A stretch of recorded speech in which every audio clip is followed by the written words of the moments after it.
All right, 4 keys to getting executive buy-in. About 10 years ago, I went on a client visit. This is what the conference room looked like where we met. It was at the client's offices. I'll zoom in here on the conference table. I came in with my coworker Brian. He sat on the side of the table next to Cynthia. She was from the client. The CMO sat at the head of the table, and then I sat next to the CMO. Good spot to be in. Bo came in and Bo offered everybody drinks. Brian took a water, Cynthia Sprite, and then the CMO and I took Diet Cokes. Now, our Diet Cokes were pretty close together, probably about 24 inches, 2 feet apart. This is important because the CMO must have been pretty thirsty. She chugged her Diet Coke, crushed the can, threw it in the basket. No joke, made the basket. Brian and I looked at each other like, all right, that's impressive. Cool way to start the meeting. The meeting continued, and about 5-10 minutes later, she reached over and grabbed my Diet Coke. And I had to take a second glance, and I thought, what in the world? Does she know that's my Diet Coke? Or does she think that's her Diet Coke? What's going on here? And she proceeded to chug my Diet Coke, crush the can, threw it in the trash can. And man, I was confused. I thought, wait, she had to have thought that was her Diet Coke. But, I wasn't entirely sure. It made me kind of sad. I was out one Diet Coke. I didn't feel bold enough to ask Bo for another one. And again, I wasn't sure what was going on. I thought, is the CMO pulling a power move here? Saying, all right, I'm taking Daniel's Diet Coke, and in return, he gets nothing? I wasn't entirely sure. But believe it or not, my troubles were just beginning. CMO proceeded to ask a lot of really tough questions. She said, what's the ROI from a link? And I said, well, we should see a steady increase in rankings as our site becomes more authoritative, but we're not able to track direct impacts of each individual link. A little bit of a bummer. She said, how much do you think we'll make from organic this year? And again, I said, well, we saw about 1,000 organic leads last year. If we hit our goal this year, we'll increase leads by 40%. But I don't know how much that's actually worth in dollars. Again, this is a decade ago. I've gotten a little better since then. And then she asked, what's our CRR? And I was so confused. I felt like Jim from this scene in The Office. Hey, Jim, can I get a, Hi. Hi. You need a rundown of your clients? Can you get that to me? Sure. Yeah. Okay. What the hell is a rundown? I thought, what in the world is CRR? Just like Jim. And CRR is cost of revenue ratio, and we'll talk about that more in a bit here. But I just didn't have a good answer. I had to say, I guess we'll get back to you. So more or less, not only did my Diet Coke get drunk, in real life, it got drunk figuratively too. I was just out of luck in this meeting. I was not very well prepared. And the truth is that this misunderstanding goes the other way too. Sometimes I'm, misunderstanding what the CMO or the CEO is talking about. I don't know what CRR is. And sometimes the CEO is misunderstanding what we're talking about as marketers. I'm sure you've been in these shoes before. You're going to present to the CEO, and SEO is just killing it. You're feeling really good about where things are. But then you get in there, and the CEO is like, what are you talking about? What is this? What, organic is up 40%? What does that mean? And sometimes we think to ourselves, these guys are just dumb. These guys in these C-suite roles just don't understand. How do they not understand that organic's important? But the reality is that we actually kind of look like this poor lady, where we're just talking their ears off. We're saying things like, I updated our keyword set to include long-tail keywords that we haven't started targeting yet, so you may see our average keyword ranking drop. But this isn't an actual change in rankings, just a different way of reporting. We also might stop reporting on domain authority because it's just a made-up metric, though the authoritativeness of our site does matter to Google. And when you say SEO optimization, you're being redundant because optimization is the O, and SEO, we're really killing them. And so there's an issue here. Either one, they don't understand what we're talking about. And that's our fault. We need to do a better job explaining about SEO. Or two, and probably worse, they do understand what we're talking about and they just don't care. And that is also on us. It's our job to explain why it's important and to help them understand why it's important and to help them understand why they should care. So the core problem here is that CEOs don't understand SEOs, SEOs don't understand CEOs. And to solve this problem, I'm going to give you 4 solutions. And it's going to come across a little bit like this. This is a deep cut from SpongeBob. But there's an episode where they go to a different part of the ocean and they can't understand each other because they're not talking the right way. I can't understand your accent. And it just comes down to blowing raspberries in between each word. It's a good episode. Deep cut. I think it's like 20 years old now, maybe older. Anyway, it's really going to be that simple. The solution is that we need to know what CEOs care about and how to tie into it. If we don't do that, our jobs and our specialty and our results will just never matter that much to them. All right, so here's what we're going to talk about. What CEOs already know about SEO, what they care about, reorienting our process around what they care about, and then lastly, communicating on their level. All right. Some of you may be saying, I don't report to the CEO. Somebody does, right? The person you report to does, or that person's boss does. Somebody reports to the CEO. And the truth is, by orienting ourselves around the top leadership and being able to speak to the top leadership, it will improve things across the board, both for us and for the people that report to the CEO. All right, so key number 1, what CEOs already know. People have been talking about SEO for a while. This is Will Critchlow, this is Rand Fishkin, this is Will Reynolds. They are search engine optimization OGs. They have been talking about this for years and years and years. And I think because of that, SEO has started to penetrate, the upper echelons of corporate leadership. I've tried to do my part. This is me, probably 8 years ago, talking to a room full of hotel executives. I was giving them Revolutionary War analogies because you gotta tie into what they're thinking about. You gotta know your target market. And I was saying basically, hey, you're going to be the British because you're using these old outdated methods. You got to get up to speed with SEO. So there's been people who have been talking to CEOs for a couple decades now about the importance of SEO. And I think that that's helped. I think that's helped that understanding. But in general, SEO has just become more popular. You may remember back 3-4 years ago with the pandemic, a lot of people started investing more in their online presence because there was no other way to reach customers. The world was shut down. There's also this unscientific poll that my coworker Chris Long ran. It was basically just asking, if you're a C-suite VP level, how would you rate your SEO knowledge? And granted, he is in digital marketing, so that probably skews the results a little higher. But 73% of respondents still said that they would rate their knowledge moderate to high. So we could relatively assume that at least executives near the marketing space understand SEO pretty thoroughly. But I wanted to dive even deeper. I went to the Edgar database. The SEC maintains it. It's a database of all the public filings that have been submitted by public companies. And these filings are signed off by the C-suite, right? Sometimes physical signatures, sometimes they're actually the ones that write it. And in these filings, I saw that SEO mentions by publicly traded companies has been going up and to the right. Okay? Up and to the right. Again, you can see a big jump there post-COVID. The truth is that CEOs probably don't know the ins and outs of SEO. Most of them probably don't. I'm sure there's some exceptions there. The .com CEOs, cars.com, pets.com, right? SEO is pretty important to their business model. They probably understand a lot of the ins and outs. But needless to say, that last chart, we can go back to it, shows that they are talking about it. So they might not know the ins and outs, but they are talking about it. So let's talk about what they do know. They know that SEO is uncertain. They know that SEO is technical. And they know that it is important. Those are 3 pretty good things.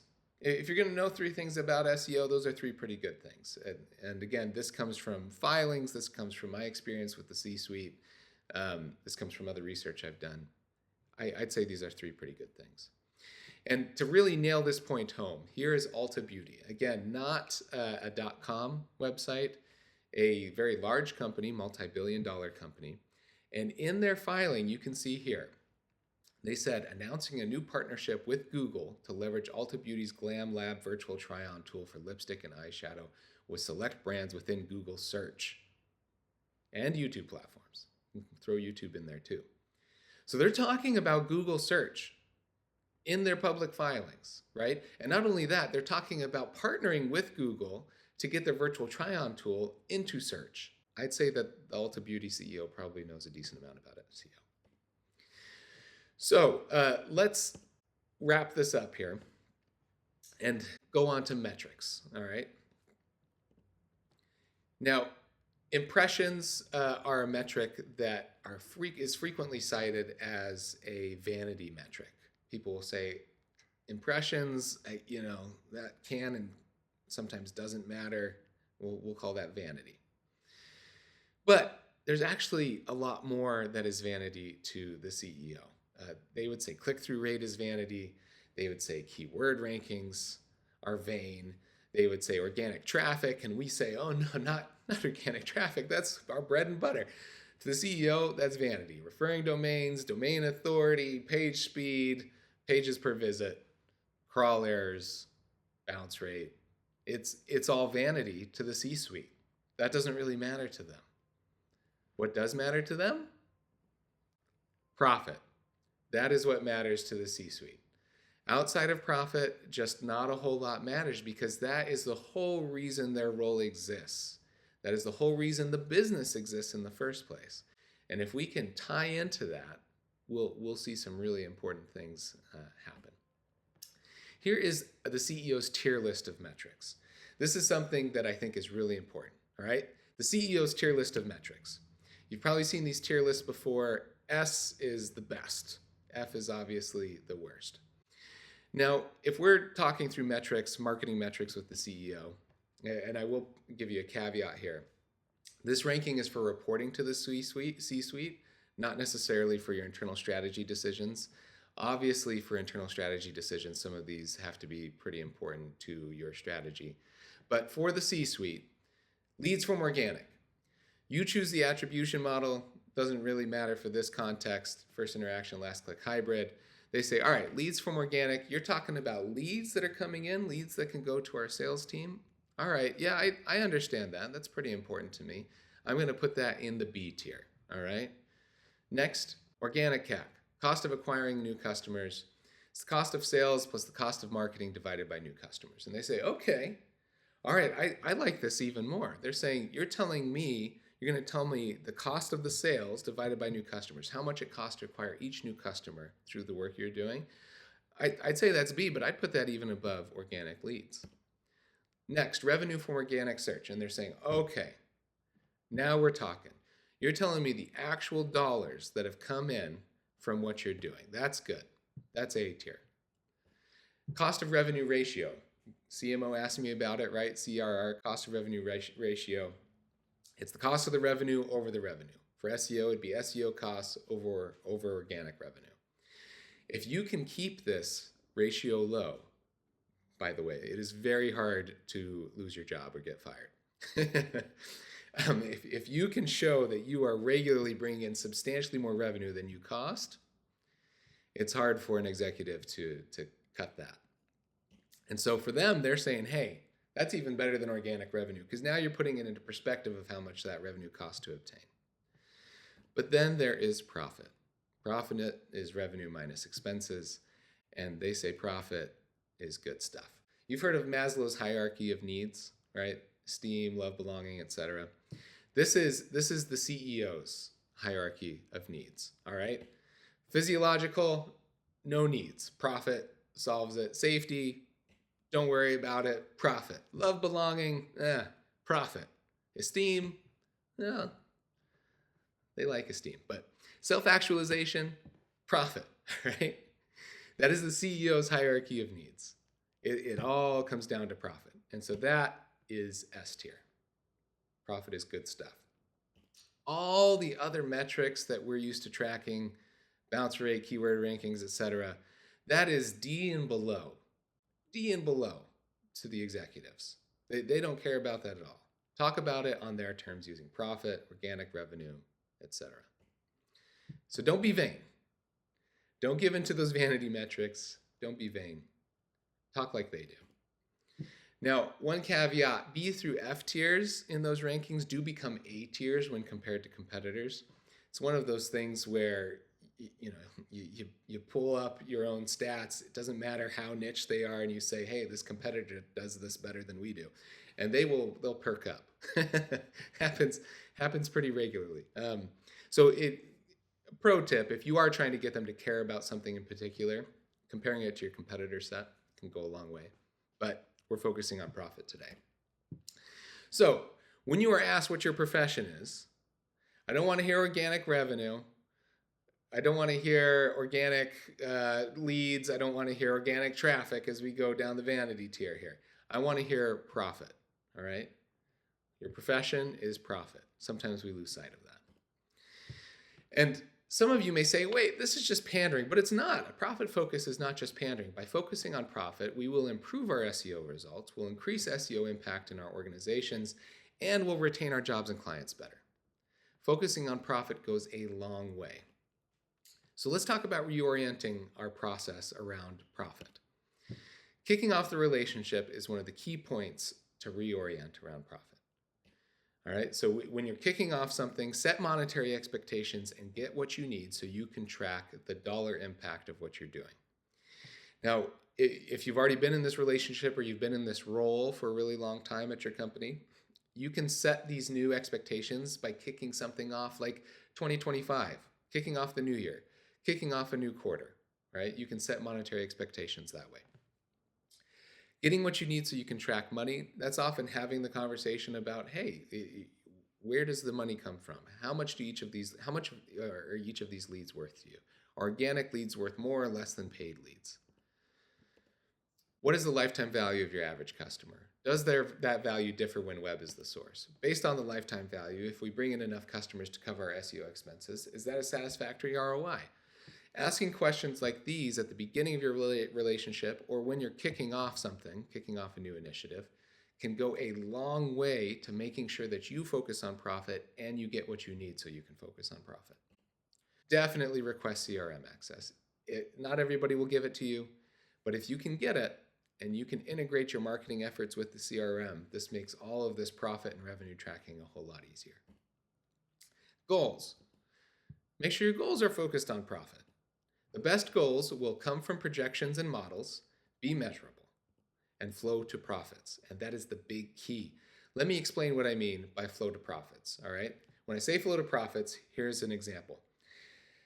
I want the funnel to look like this. Whenever you're setting goals, whenever you're working on a new initiative, all right? Sure, you're going to create some more authoritative content. You're going to create 10 pieces of authoritative content. That's a good goal. But it needs to flow down to profit. So it needs to go next to, that's going to increase rankings by Y% for listed purchase intent queries. That's going to drive Z organic leads, and then that's going to yield this much money in positive ROI. So you can set those other goals that don't necessarily have profit attached to them, but you need to understand how those goals flow to the profit, how those goals help the business's bottom line.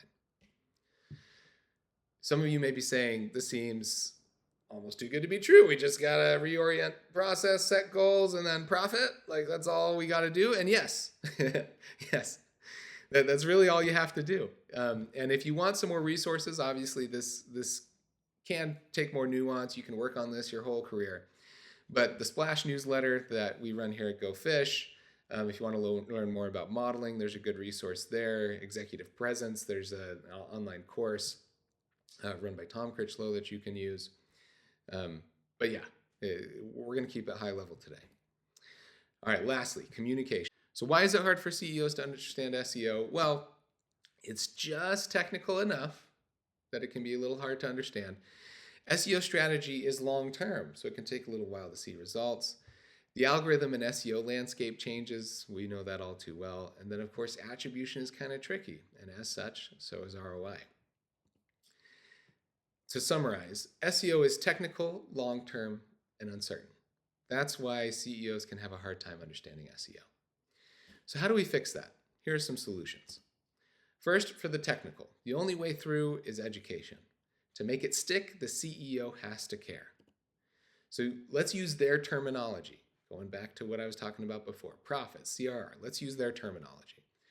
One thing that can be really helpful in understanding what terms you use that they might not understand is to go through and listen to yourself talk to clients, listen to yourself talk to the bosses in your in-house position. You probably already use keyword rankings, click-through rate, organic traffic. For me, back when I did this, I more rarely used margin, ROI, and profit. I need to reverse that when I'm talking with the C-suite. Margin, ROI, profit, those need to be the terms that I most frequently use. Obviously, niche things like CRR, organic CAC, those can come up, but those rarely used terms need to migrate their way up into the frequently used area. That long-term issue, projections, models, and goals will help solve that. I know when marketers hear projections, it makes them nervous. You know, it sounds kind of like a horror movie. And we like to go back to the old reliable excuse, which is it depends when we're asked to make a projection. The C-suite will say, why can't you give me a projection? And we'll say, well, you know, seasonality with the product, and there's unpredictable search trends, and there's a slow dev queue at our company, and that, you know, that's kind of your fault. And then there's algorithm updates that I can't predict, and I don't control Google. How am I supposed to make a projection? But the truth is that they have to deal with the same issues. Business people have to deal with sales cycles, macroeconomic uncertainty, TikTok trends, inflation, COVID previously, war. They have to deal with all the same uncertainties and sometimes more than what we do. And they still come through with projections on the corporate and business sides. Uncertainty. Build trust, use business forecasting. That's how to get over that hump. Forward-looking statements is a term of art that's used in the business world a lot, and it's something that we can steal. It's something I recommend you steal. Forward-looking statements. When they're making projections, when they're talking about goals, they say, these are forward-looking statements. To the best of our knowledge at this moment, we think that this is really reasonable. We think that this is likely. Steal that. Steal that the next time you present something. This is a forward-looking statement. They'll understand what you're talking about. Focus on the bottom line. Again, profit. It's the key. Demonstrated financial impact. Show me the money. That is the big key. If we can do that, they will trust us, they will like us, they will support us. If money's there, the CEO is willing to be confused. If money's there, they're willing to forego short-term wins. If money's there, they're willing to live with shifting goalposts. I'm hesitant to call it the silver bullet, but can I call it the flex tape? All right? The profit solves a lot of problems when it comes to communicating with the C-suite. All right, methodology, how to communicate. These are some just quick hit tips, all right? Give them a deck they can turn around and present without changing anything. Always lead with summaries, follow up with the backing info, and you can't sugarcoat bad news. You got to shoot straight, then provide solutions. These are, again, my disclaimer at the beginning, you can go really deep on this, but these three things can get you pretty far if you're focused on profit. Some quick case study examples, all right? First one, case study of alternative motives. This is kind of the rare case. Alternative motives, motives other than profit. We have a client, the Holocaust Museum. Their stated goal, rank above Holocaust denial content. And we said, are you sure? You don't want to drive donations, you don't want to do anything like that. And they said, no. To start, we want to rank above Holocaust denial content. Google has had kind of a tough history with Holocaust denial content, having it rank really highly for Holocaust denial terms, and they said, we're tired of that. We want content, true content to rank above that. And we succeeded. We were able to get them ranking number one for did the Holocaust happen as an example of a Holocaust denial search term. And they said, this is pretty great. It was ranking content like this. Again, there is that donate button there, but the truth is that that is what they wanted. They were not interested in driving revenue. They just wanted to rank above Holocaust denial content. Second case study, the stated alternative motives. All right, they say they have alternative motives, but it's not actually the case. All right, and this is frequent enough that you should always be on your toes. We had a healthcare client. Their stated goal was, we're bringing a brand new product to market and we want to rank it as fast as we can for as many keywords as we can. Drive organic traffic to the moon, they said. That's what we want. And we took them at their word that organic traffic was the end goal. And within a couple months, it did not take long, we were delivering reports like this, all right? 1,159% gain year over year in organic traffic. Pretty good, all right? That's pretty good within a few months, all right? But I got an email. And the email said, hey, Daniel, I want to thank you for your continuing support and help on SEO, but I am under pressure by my board to reach break even.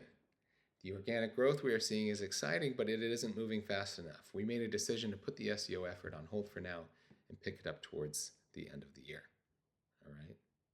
To their credit, they did come back towards the end of the year. But you can see in this email, they said organic growth we are seeing is exciting. And we were like, 1,000% year over year it's more than exciting. But it isn't moving fast enough.